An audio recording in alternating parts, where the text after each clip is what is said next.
Ahoy mateys, and welcome back to more Sea of Thieves tips and tricks. Today we'll be covering what a Fort of the Damned is and how to complete it fast. Before we start, it's important to note that a Fort of the Damned is the only PvE event that can be activated at any time. To start your adventure, speak with Lorena outside of the tavern and purchase a skull stash Voyage.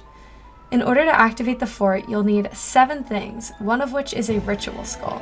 These can be acquired many ways, but the Skull Stash Voyage is by far the easiest and quickest, so head on down to your quest table and activate the quest.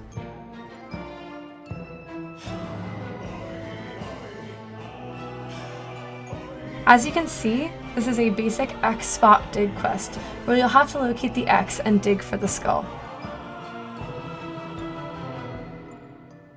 Other ways you can obtain a ritual skull include Fleet World events or any other event that spawns a Skelly Galleon, or by discovering Ashen chests, which usually are given out during Ashen Wind events, and by buying Ashen chests and keys from Arena.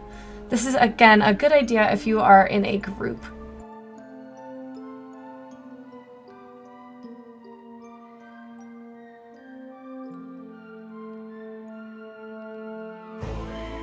After you've obtained the ritual skull, you'll need to grab 6 different lantern colors from the Ferry of the Damned. Here is a list of all the colors you'll need and how to obtain them. For example, the red flame requires you to die by fire, which means firebombs and kegs are a great way to get this done.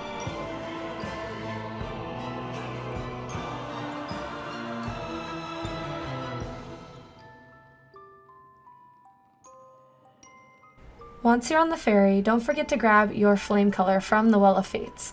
Once you have the flame safely on your boat, make sure to light one of the ship's lanterns with your new flame so it's stored for later use. Once you've acquired all of the flames necessary, go ahead and locate the Fort of the Damned on your map table and set sail. Once you've arrived, you can begin the process of lighting the respective lanterns with each flame color you've obtained. This might take a while as there are 6 flames and 6 lanterns that you need to light.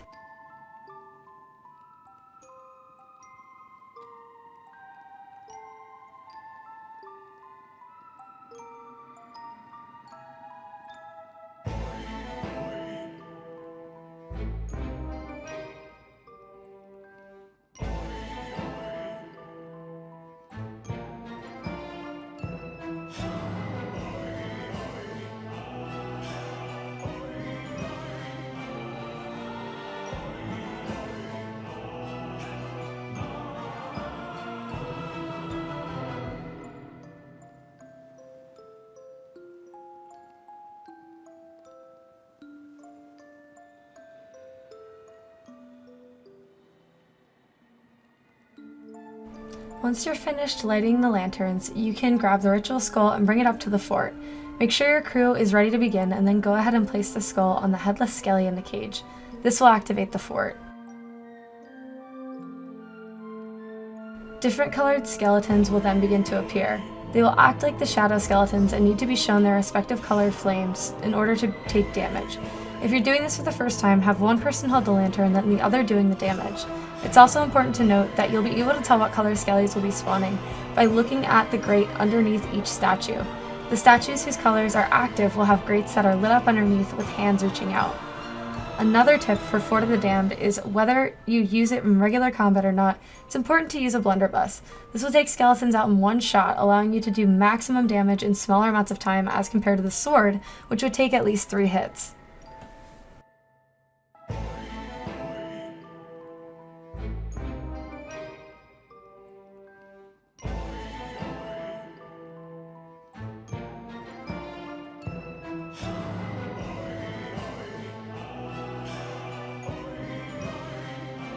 There will be 12 waves of different colored skeletons before the boss fight at the end, but around the 4th wave they will start spawning with kegs. If you can save these, it's a good idea to stockpile them somewhere on the island for later use. There will also be a ton of kegs just scattered around the fort as well. Make sure to collect these too.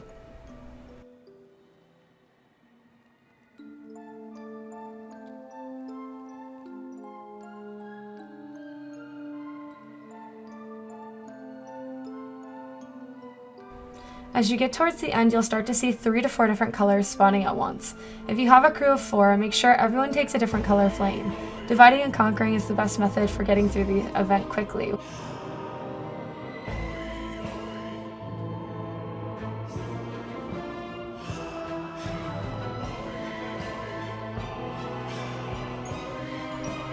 The final fight will take place with the ghost of Grey Marrow. He can be taken down in many ways. One of my new favorites is with the Trident of Dark Tides. Unlike other PvE events, his health doesn't scale based on the size of the group. It is always the same base number, which is why one of the quickest ways to defeat him is to lead him to the keg pile you've made during the fight.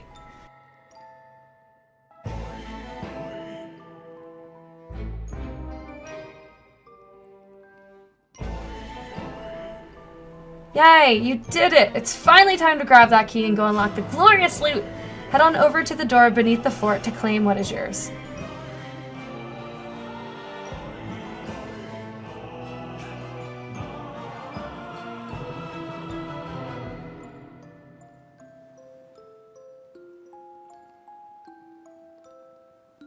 You'll see that there is a ton of treasure, Reaper's Chest, Stronghold kegs, Captain Skulls, and more.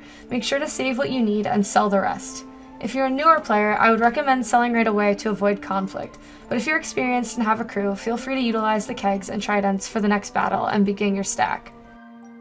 It's also important to note that unlike other events, the Fort of the Damned can be started again immediately upon completion. As long as you have all of the required materials, you can get started right away, which makes this a very stackable event to do.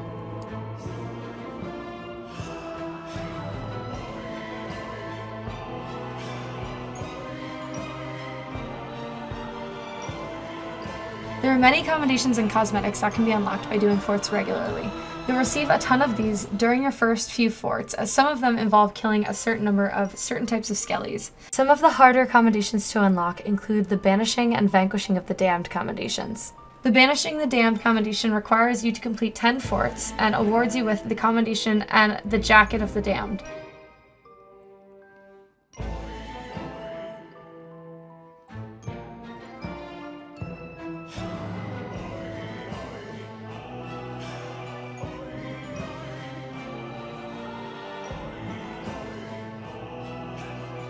The Vanquishing the Damned commendation requires that you complete the Fort of the Damned 25 times and rewards you with the Soul Flame, Crew Set, and Blunderbuss. If you're like me and love glowy things, this set will be right up your alley. I wish you all luck on your adventures in the fort, and if this was helpful to you, please subscribe for more Sea of Thieves tips and tricks. See you on the seas!